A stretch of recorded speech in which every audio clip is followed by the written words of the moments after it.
Go. Here we go. Welcome, everybody. We're so glad that there's so many of you here, especially since there's interesting weather almost all over New England right now. So may your connections be stable, and welcome. I'm Jane Redmont. I'll be moderating, and I am a member of the task force on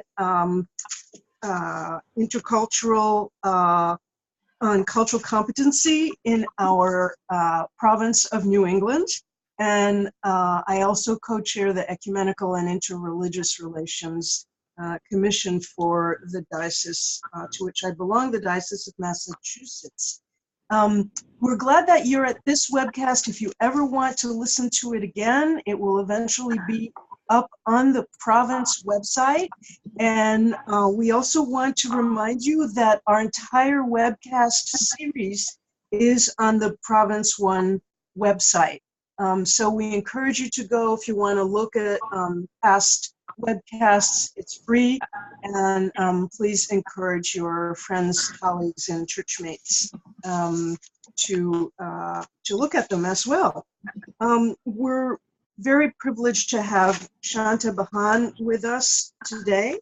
And Chanta will be doing most of the presenting. I will be moderating, and because of some technical issues, Julie will be helping moderate the chat because I'm having device issues. So thank you so much for bearing with us. Let's take a moment to pray. And this is a prayer some of you may recognize from the New Zealand prayer book. Welcome again, and let us pray. God of peace, let us, your people, know that at the heart of turbulence, there is an inner calm that comes from faith in you. Keep us from being content with things as they are, that from this central peace there may come a creative compassion, a thirst for justice, and a willingness to give of ourselves in the Spirit of Christ. Amen. Amen. Chanta Bhan is the chaplain at the Boston Floating Children's Hospital and also is Interfaith Chaplain at Tufts Medical Center.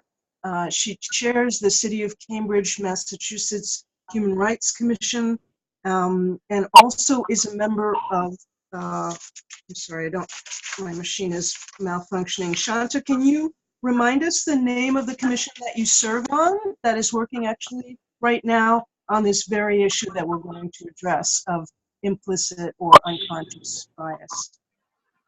Sure. I'm part of the Civic Unity Committee for the City of Cambridge. We advise the City Manager's Office, and part of what we're doing is we're putting together an event. It's an implicit bias discussion for the City of Cambridge that will be happening in October. And so I'll mention that a little bit later as well, but we're really excited to be able to organize an event that brings the entire city together around a particular issue of concern. So Chanta, thank you, Chanta. So Chanta is working pastorally as well as in a civic setting on these issues, and we're really very privileged and fortunate to have her with us. Just a few words about the webcast. We'll be viewing, thanks to Julie and her technical marvels, a short video together, and then we'll have a chance to talk together about this video. And then Chanta will present first what implicit bias is, or unconscious bias, and she'll talk about what the problem is, what the terminology is that most people use, some alternate terminologies, and we'll have a chance to ask questions on chat when she's finished presenting about what is it exactly that we're talking about. And then we'll move into a longer part of our webcast, which will be, okay, so we've become aware of this. What in the world can we do about this? And what are some examples, stories, best practices, And again, there'll be a chance for a chat. And now we'll all view the video together. It's just about 2 or 3 minutes long, and some of you have seen it already, but it bears seeing again. Thanks, Julie. Should appear shortly on your screens. Yeah.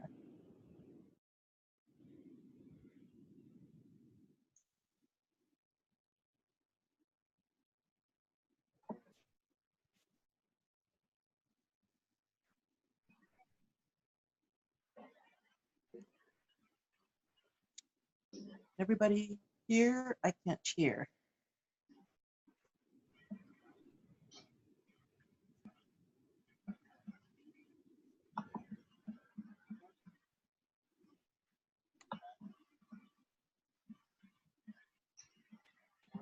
So I think we're going to have all sorts of technical issues tonight. I'm hearing from everyone that there's no sound. Let me try that one more time and see if I can fix it. Otherwise, we'll have to go without it, and we can post the link so that everyone will know where to find it. So let me see if I can get it back to the beginning. If you Sorry, go to folks, we if you usually go to the bottom, we don't if you go to usually the bottom have all of the these screen. technical problems, I but- understand what I need to do. It's not available. Okay, thank you very much. We've also got all sorts of lightning here in Cambridge.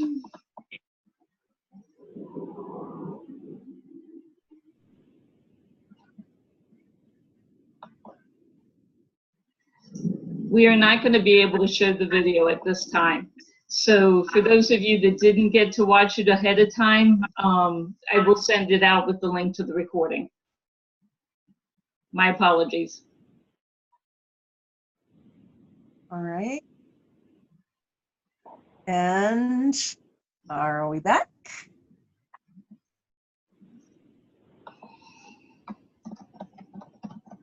Yes. All right. Bear with us. Are we back? I can't see people.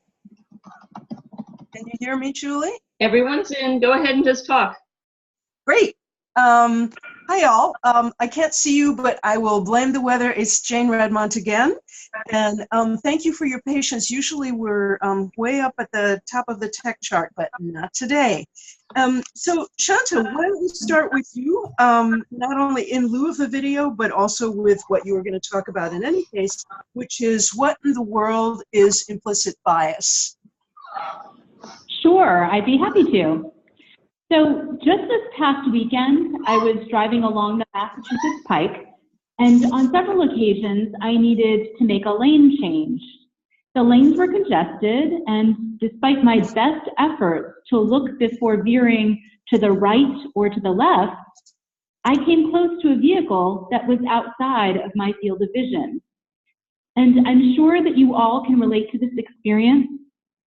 We call this place that we cannot see, despite our best intentions to look, the blind spot. This is similar to what unconscious or implicit bias is.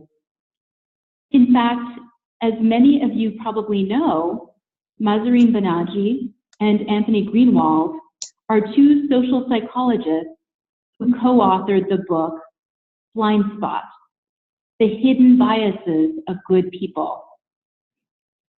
Their research posits that we all have biases, and that while we cannot completely eliminate bias, we can work to become more aware of our biases and incorporate unconscious actions to counter our bias.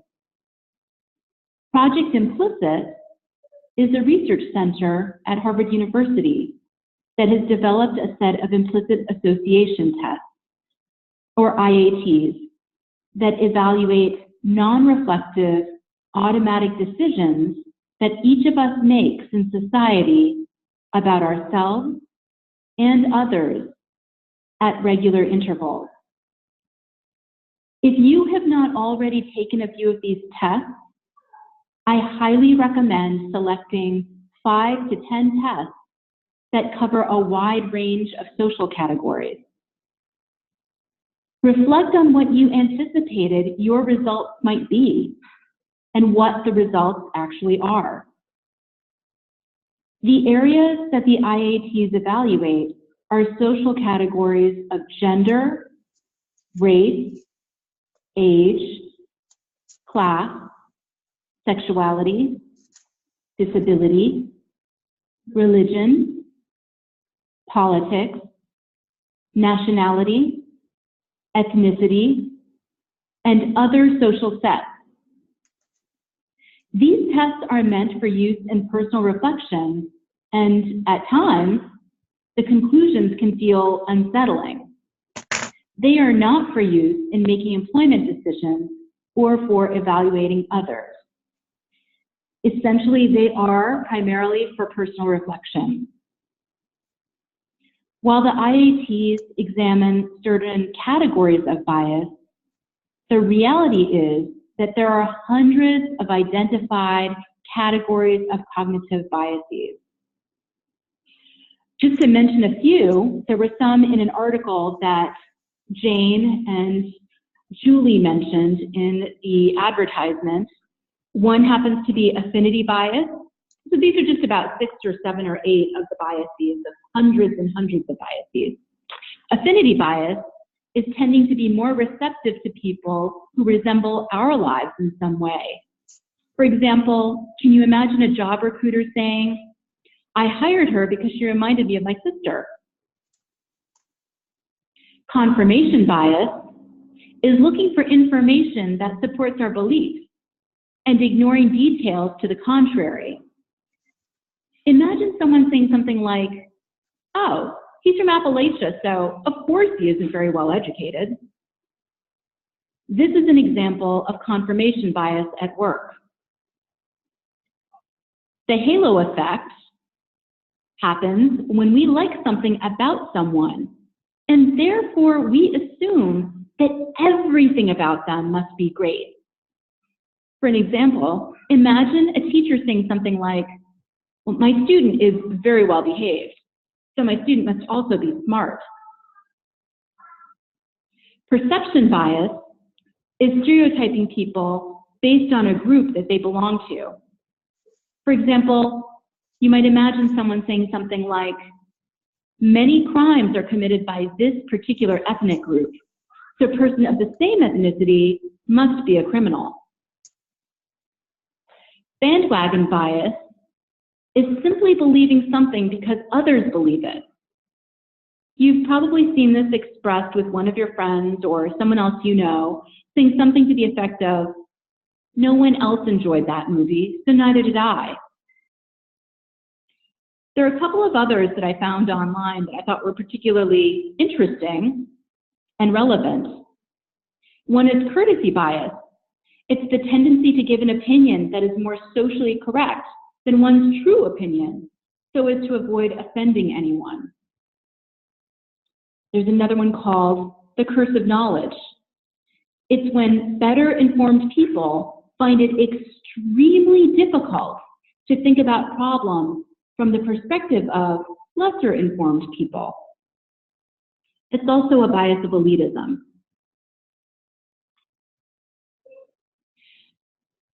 So when you have a moment later on, you're welcome to Google cognitive bias, and you can read how many different categories there are that impact how we think and process the world around us. The reality is that we're human beings with limitations, and our biases emerge from our limited human connections and experiences. I imagine that we've been talking with friends, neighbors, and acquaintances about the most recent news stories of the incident of 2 men waiting at Starbucks, the Harvard student apprehended by police a few weeks ago, and the Yale student just in the last week or two who was napping. In each case, the individual or individuals share a similar racial background, though national origin differs. In the first case, the company decided to incorporate implicit bias training at stores across the country. The Harvard incident is still being investigated, though tensions among Harvard students run quite high at the moment. And in the Yale incident, campus police state that they admonished the student who reported the incident. In each case, communities of color are reminded that there is a privilege associated with the right to be present in a space. In the last two examples, students of color are associated with elite institutions. We know, however, that these incidents occur across many communities and classes. The Black Lives Matter movement emerged as a response to the disproportionate violence perpetrated against unarmed men and women of color. While there are many other social examples I could select, the issue of race has dominated our news cycles for the last several years. The IATs demonstrate a very uncomfortable outcome when racial preferences are tested. Anthony Greenwald, one of the Project Implicit researchers, reflects that more often than not, test subjects of various demographics show a preference for white as a racial category and connect that concept with good. Perhaps many of you participating might choose otherwise. Why is this? And can our responses or our automatic reactions be unlearned? The researchers determined that social cues from the media, the images that we see online, in advertisements, in our social settings, in our workplaces, and in our communities reinforce certain images that we unconsciously absorb over time.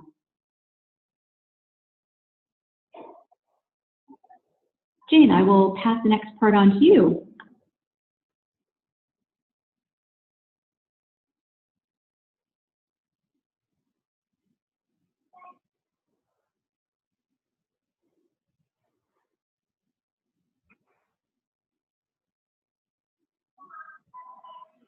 Hello, Jane.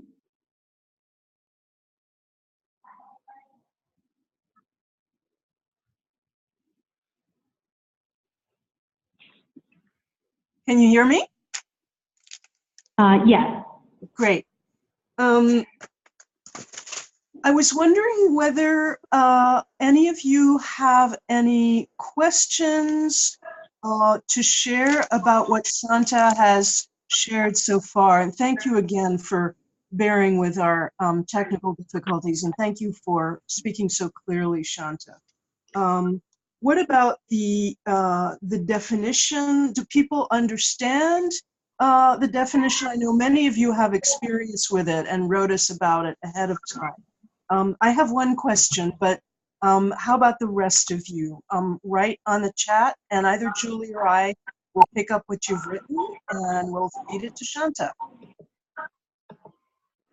Any questions so far? There have been requests, Chanta, if you can share that list and any references. Wasn't that in the blog that we had posted? Yep. I see a question. Sorry. Certainly, I can certainly share the link afterwards. I can send that out to you so that you can post it. Thank you. I saw a question from Linda, who wanted to know whether there's any research as to what age implicit and internal bias may start occurring. Great question. Chanta, do you know anything about that? You know, I wish I'd done a little bit more research. I do want to preface this by saying that I'm an interested party and not an expert, so I don't want to give anyone the impression that I think I'm an expert. So I'm not entirely sure, but I do remember that there was a study. It was the doll test, and I can't remember what age that was. I don't know if it was 4 or 5 or 6, but children of different races were given dolls, and there was a doll that was deeper complexioned and a doll that was lighter complexioned. And children, regardless of their own skin tone, had a general preference for the lighter skinned doll. And so that was part of an implicit bias test related to how early children start to absorb these messages about themselves. the other part of that test, and I can look this up and see if maybe we can send this to the link also. The other part about that test was that the researchers also asked the children to associate the words good and bad with these dolls and their skin tones. And the children, for the most part, identified the lighter skinned dolls with good. And so that was an interesting study, because it helps to recognize that children are absorbing these messages about themselves, about their appearance, about goodness, and how we associate character quality with appearance from a very early age. I think one of the really heartbreaking and salient things about this test, and it was with children who were pretty young, is that the children had reactions that were both about others and about themselves. So what you see in this test is not just how people can start viewing others, say, if you're someone of lighter skin, how you would view someone with darker skin, but also the children with darker skin, who were Black and brown children, had internalized at a very young age this kind of implicit or unconscious bias. I know when I was working in the Diocese of North Carolina with the Racial Justice and Reconciliation Commission, one of the things that the multiracial groups that led seminars and trainings did was to address the issue of internalized racism and colorism with the people of color who attended the seminars, as well as addressing the issues of bias with lighter skin, white, and other folks.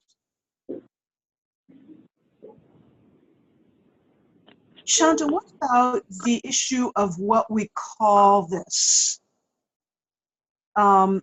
We're using the term implicit bias. That's the term that you used in the publicity.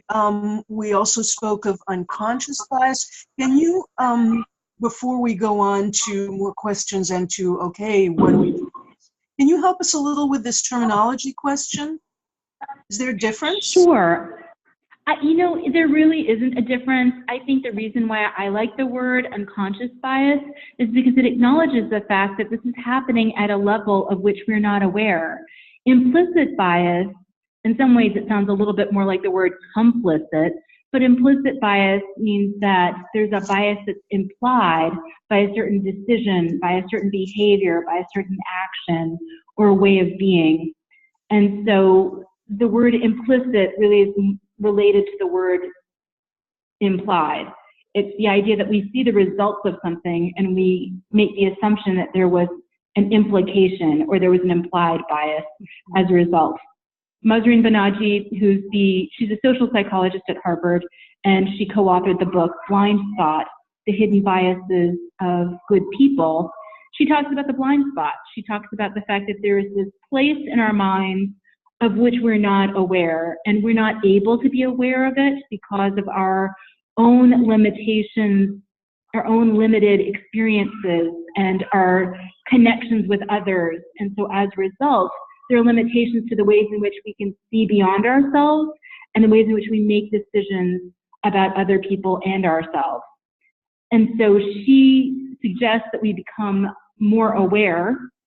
And we're going to talk a little bit more about the ways in which we can become more aware and maybe take personal action to counter some of these biases and our personal blind spots. Wonderful. You took the words right out of my mouth, because I was going to ask how, first of all, we can become aware of this. And I see Laura's question about responsibility by the media to share more equal examples. The short answer is yes, and let's hold the question but get back to it. It's a very important question, and one in which we can actually participate as citizens who view media. But first, let's talk about what we can do. And first of all, if it's a blind spot, and if it's something that even well-intentioned people can experience and do experience, what do we do to become aware of it? I'm struck by Mahzarin Banaji's subtitle, The Hidden Biases of Good People. So we're talking about people who are well-intentioned, who may even make efforts to counter the biases that they already know they have. What do we do to become more aware? What would I do to become more aware of my implicit bias? The one that I can't see, several that I can't see. Sure. So these are just some thoughts and ideas, and hopefully when we get to the discussion piece, those of you who are listening will also be able to offer some of your suggestions. So as people who desire to be paragons of justice, what can we do about this? We cannot solve this problem or eliminate bias completely. However, we can take concrete steps to move forward. I would like to suggest that we can become more aware of our biases. We can privately take some of the IATs and reflect on what we discover. Perhaps we're surprised. Perhaps we are already aware of some areas of personal bias in our own lives. What are they? And how does this impact our lives and the lives of those around us? So as I mentioned earlier, in the city of Cambridge on October 17th, if any of you live in Cambridge or do business in Cambridge, you are welcome to come. Our registration will begin on September 4th. We're hosting an implicit bias conversation with Mahzarin Banaji. So in Cambridge, we are blessed to have a scholar and researcher who can help us start this citywide conversation. And if you are elsewhere, I would encourage you to work with your spiritual communities or with your civic government to invite a local professor or a psychologist who might be able to present on this topic within your community. Just as Starbucks is doing this work within the organization, we too can be change agents in our local communities to start a community conversation that leads to self-reflection and higher community awareness. Often, public libraries can partner with host communities to organize public discussions about a book or topic that inspires community conversation. And in our case, Cambridge Public Library has offered to do this work on our behalf in preparation for our community conversation and as a way of raising awareness over a longer period of time. If these gestures seem to be too grand for the present moment, may I suggest that we offer radical welcome to minorities who enter our faith communities by intentionally smiling, making eye contact, and saying hello as an act of seeing and acknowledging those who might experience invisibility in society and in our faith communities. The churches in Mattapan and Milton, two neighboring yet socioeconomically and demographically different communities in Massachusetts, have been gathering monthly to share a meal and discuss issues of community concern. At times, topics have included racism and gun violence. Like these churches, we can develop opportunities to converse with each other about challenges and options for overcoming difference and forming partnerships. We might find that visiting churches with demographics that are different from our own can help us to empathize with the minority experience. So I would suggest, and I try to do this on my own, to go alone or to go with a small trusted group to another community, to meditate on a cross-demographic experience. This can be helpful if we're from a majority-dominant church and are always surrounded by a matching dominant group. It gives us a little bit of the experience that other people have when they walk into our communities. To counter biased images in the media and society, we can visit ethnic restaurants and attend local cultural festivals.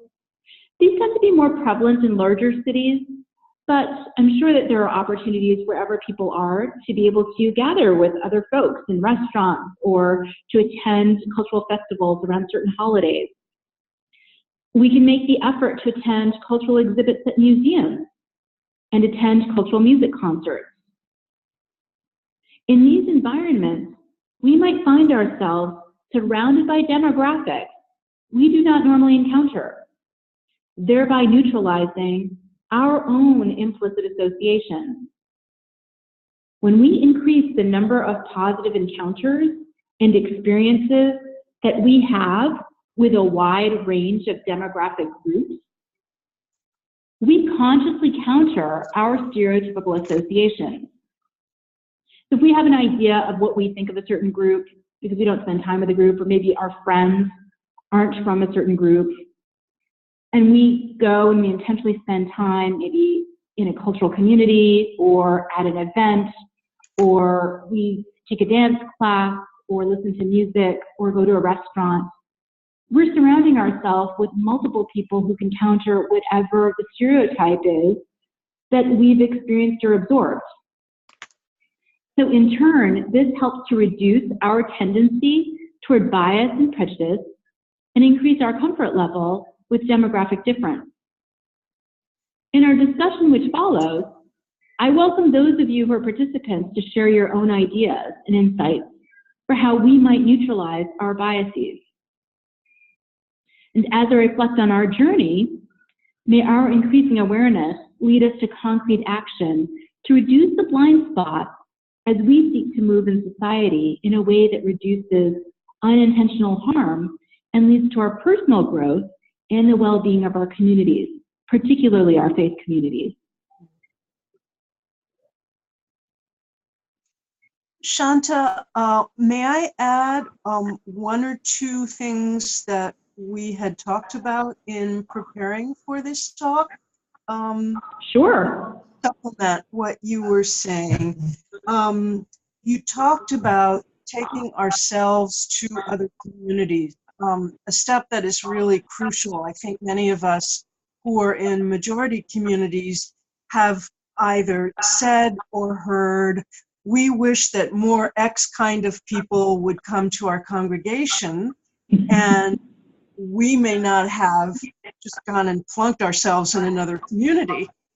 So I think your suggestion to do that sounds simple, but is really vital. And the part that I wanted to add was that it always involves, or mostly involves for many, a certain kind of discomfort, and that is part of the stretching and learning, is to experience the discomfort and the newness, and sometimes being in a minority or listening to a language that's not our own.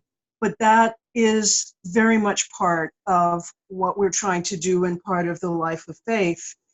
The other thing I wanted to mention is you talked about the need for all of us, whatever our community, to be good hosts, good guests, good hosts, and to have to be kind to guests. One of the things we're thinking about a lot in our Ecumenical and Interreligious Commission is learning how to be a good host and learning how to be a good guest. It can be uncomfortable to be a guest in a strange or different worship service, restaurant, cultural event. It also can be uncomfortable sometimes to be a good host, because we can try and, after we've done the initial friendly reach out, smile, we can try and fill the silences too much. And so I think after the initial encounter and welcome, it's also really important to watch cues from our guests, and to encourage, by our silence and by our listening, other people's comfort so that they have room to talk, and to be in the way that they need to be.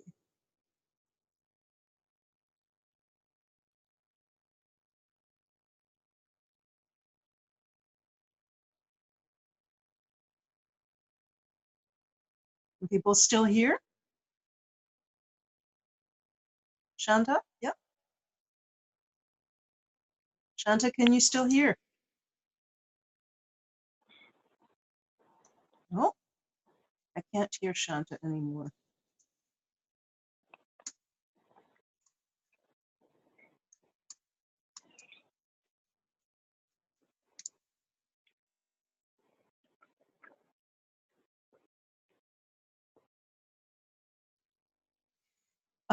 Two really good comments. Can people hear me? Julie, can you hear me? Or Shanta, Yes, you're can you? fine. I'm not sure what happened with Shanta. Laura wrote a comment about love being the opposite of fear, and that if we can enter a new community and be vulnerable and out of control, we can meet Christ in others.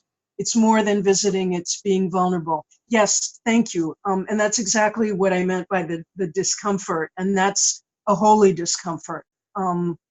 And somebody was asking how we can practice that. Maggie was asking how we can practice these topics, especially when some of our congregation have zero diversity, and there may not even be the likelihood of diversity in the town the parish is in.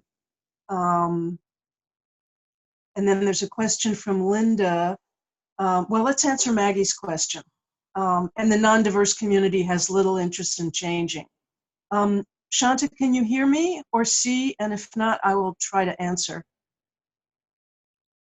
Nope. Shanta, are you there? Okay. I'm going to improvise an answer in lieu of Shanta. I think going to the next town over and thinking ecumenically is also important. It's pretty rare now for there not to be in a region communities that are either different religiously or different racially and ethnically. So that is, I think, an option for people to go and visit. The other thing is that you can start with videos and movies and cultural exhibits. Again, this sounds simple, but there are also ways in which we can use media in a creative way with a facilitator. Kit wrote, Yes.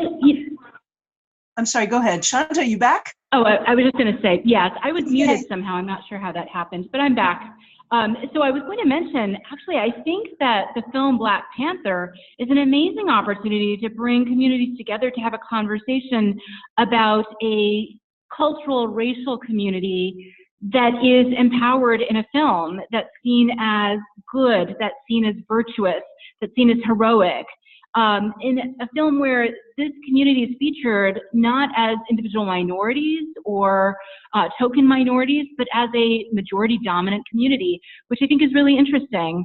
I think that that's an example, watching other cultural films and acknowledging what do we see? What are we acknowledging about the similarities in how families interact, or issues of character that are emerging in film? What are the similarities that we see across cultures to be able to focus on those?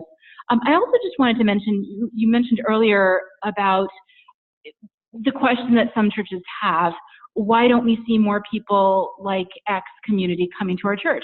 I think that's part of it. We're expecting people to walk into our communities, but how often have we walked into other communities and thought about how that feels, what that newness feels like, what it feels like to be the minority? And I say this because I'm Pakistani American, for those of you who didn't know, and Pakistani Americans in any Protestant denomination are an unrepresented minority. And so I have that experience of being a minority, going to different communities. I also know how important it is for all of us who are in majority communities to experience risk, and for those of us who are chronically minorities to experience safety. So there's the experience of risk, which allows us to grow, but then those of us who are constantly in places of risk also need places of safety. And I think that's part of the reason why so many of our spiritual communities are communities that are divided by race, by culture, by class, by socioeconomics, because people need those spaces where they can come together with sameness. And so I think that's part of the risk that we need to be willing to take if we're part of a majority dominant community, to go with a friend or a couple of friends to a community that's different from our own, and to think about how that feels, what makes us feel comfortable, what helps us to feel, experience hospitality, do we feel visible or invisible, and to really take those lessons back, that self-reflection, back to our own communities, and to use that to engage in a deeper way with newcomers, whoever they are. Thanks very much for that. We have a lot of questions on the chat. Let me try and sum up. Julia and Matt have both talked about the importance of being with and friendship.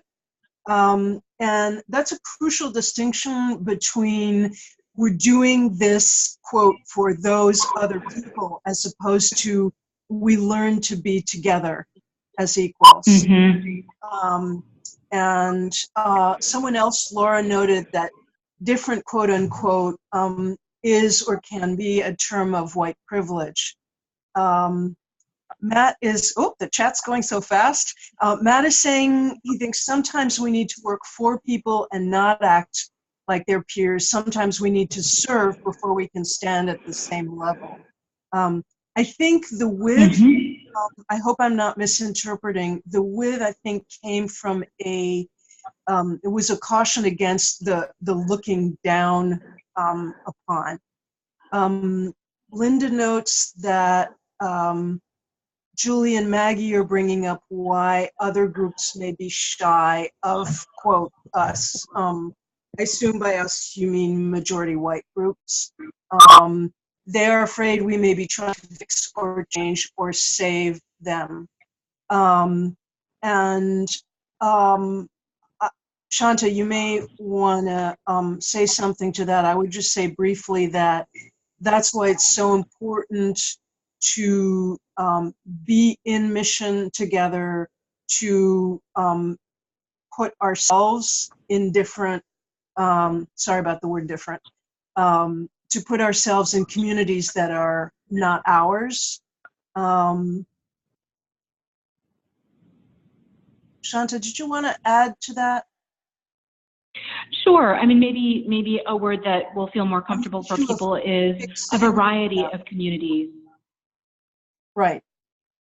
But you know, there is that whole experience of trying to walk in another person's shoes, of spending time with people and getting to know communities in a very intimate and deep and shared way, where there's that cultural exchange where, you know, I have someone over for dinner, that person has me over for dinner, and we have this conversation and develop a friendship. Friendship can be challenging sometimes, especially if we're seeking out friendships from people of different racial, ethnic background. Again, I use the word different. I don't feel uncomfortable with the word different because I see myself as being in a minority community, so I tend to use that word a lot. But I think there's a way in which we can engage with other communities and start to see a little bit more of the likenesses, more of the similarities, and to recognize that yes, there are differences, there's a lot of diversity, but there are ways in which we're very similar. And I think that also helps to neutralize some of our biases. When we start to see a community that maybe in the past we've seen as very diverse, when we start to see more similarity between ourselves and that community, I think that's also part of what helps to neutralize some of the biases that we absorb. I think it's also important to not just talk about our differences, but also do things together that are not talking about race or culture. One of the interesting experiments that we had that became a habit for some, a good one, in the Diocese of North Carolina, was that in addition to having seminars, which we renamed our trainings because people didn't like the idea of being trained, quote unquote, is that we tried to be in mission together, and mission very broadly speaking. So either sharing meals and picnics and worshiping together, or in the case of two congregations, is a great example. Several congregations, actually, including an Episcopal one, got together and planted sweet potatoes in a free field. They did community gardening together. Because there were few historically African-American Episcopal congregations, although there are some, here in North Carolina and in other places. This Episcopal, mostly white congregation did this ecumenically. So they worked with an AME church, African Methodist Episcopal, and a Baptist church, and they did this project together that was for the community at large, and they dug in the dirt together, and they harvested sweet potatoes, and it turned out to be a great way to know each other because it was a kind of parallel experience. No, that's a great idea. It's a great way of coming together around a joint experience, a shared common experience.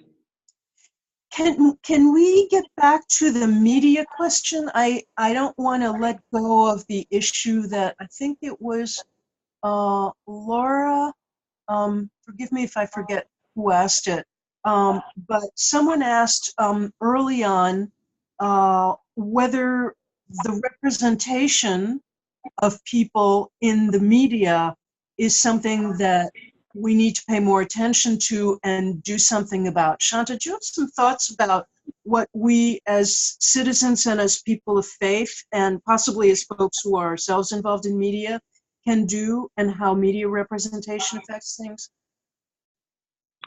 No, I think as far as television stations, movies, and so on, supporting programs that are representing diversity, that are making an effort to represent diverse backgrounds, that's really important.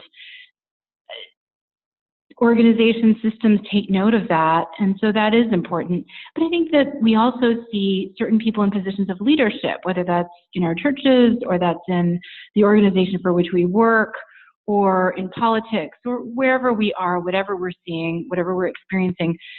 Those images also impact who we learn can be in leadership, or the ways in which we understand leadership is represented in the world and our place in it.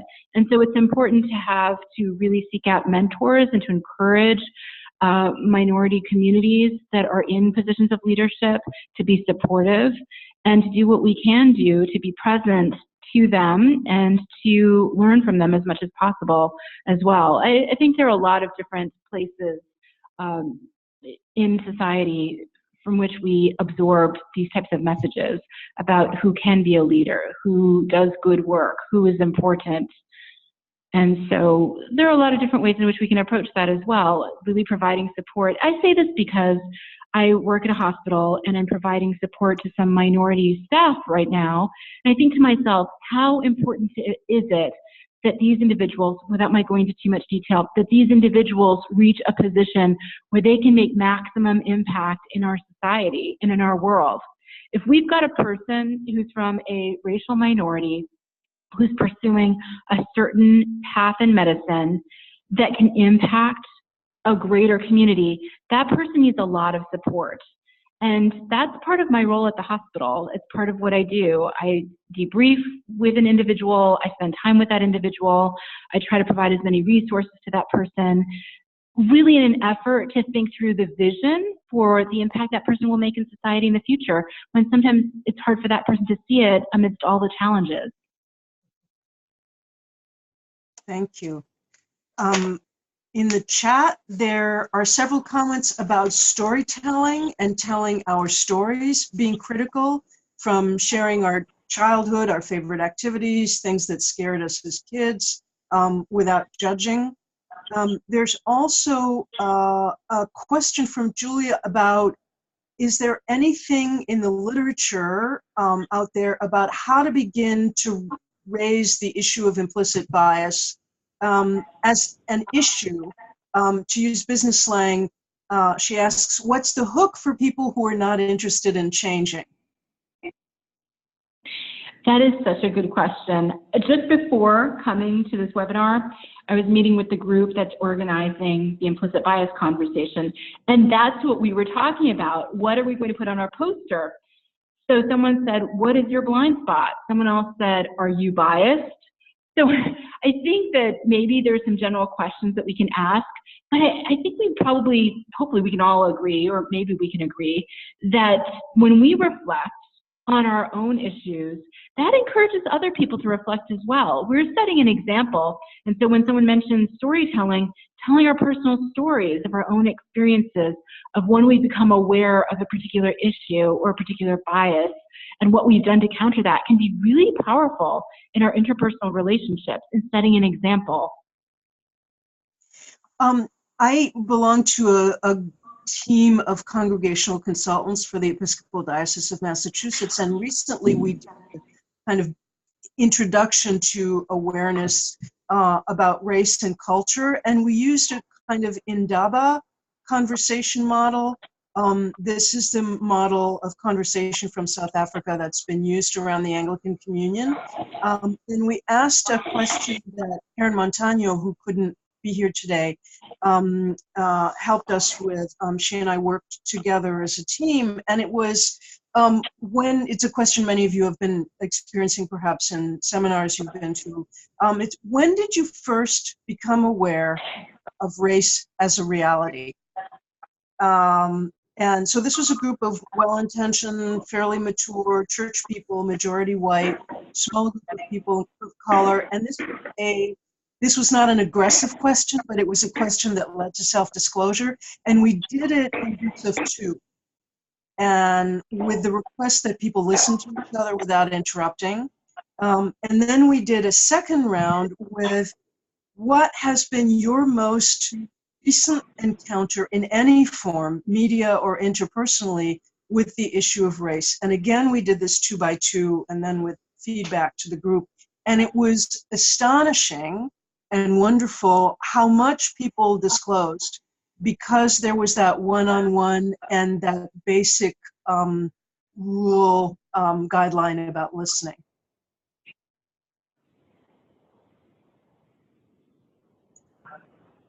Sounds very powerful.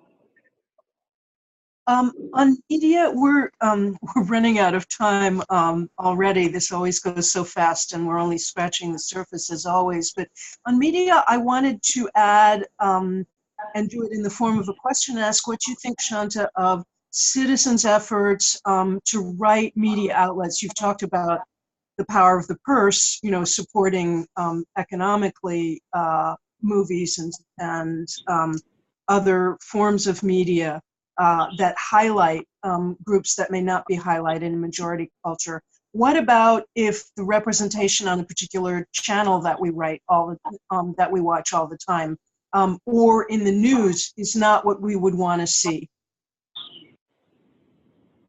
Have you seen letters make a difference? Is there any advice you can give for media campaigns, for organizations that do that? I wish this were more my strength. It isn't as much of my strength. Maybe there's someone out there for whom this is more their strength. I think certainly writing, certainly watching, sending information to others, advertising on Twitter. If there's a particular episode that you see that you thought was meaningful, advertising it on Twitter or on Facebook or on other social media outlets, so that people see and are exposed to whatever this particular program is or whoever this particular character is. That can be powerful. That type of information is noted.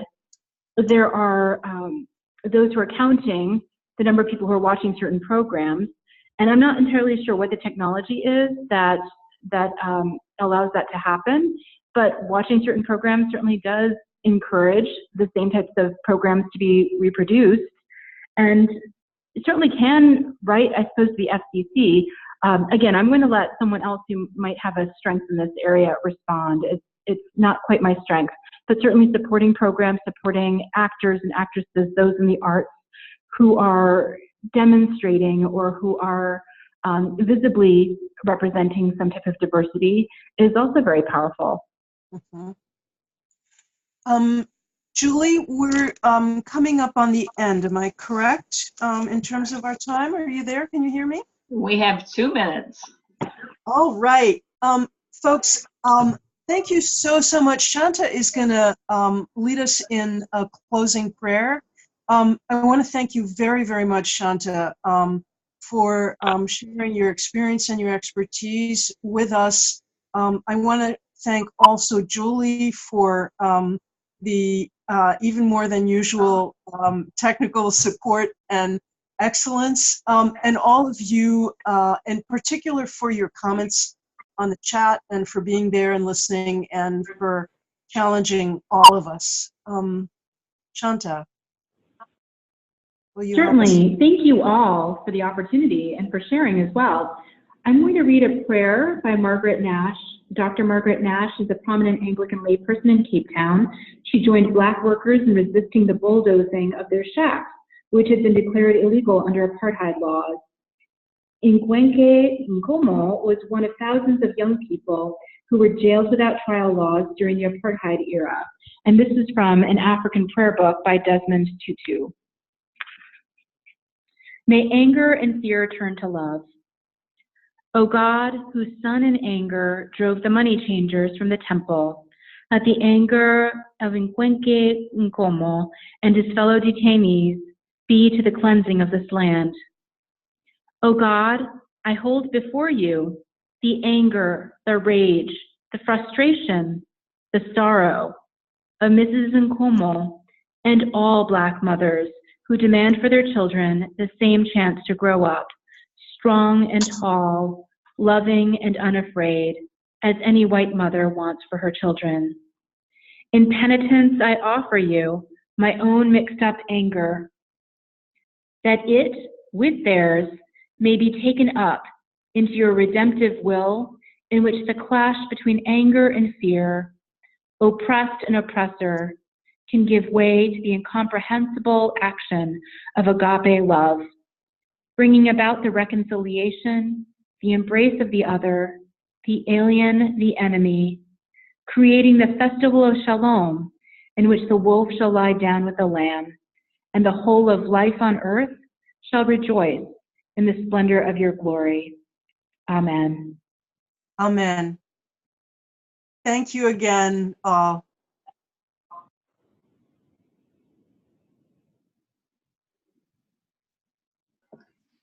Thank you all. Have a great Yes, evening. Thank you. Thank Good you. night. Thanks very much. Take care. Thank you all.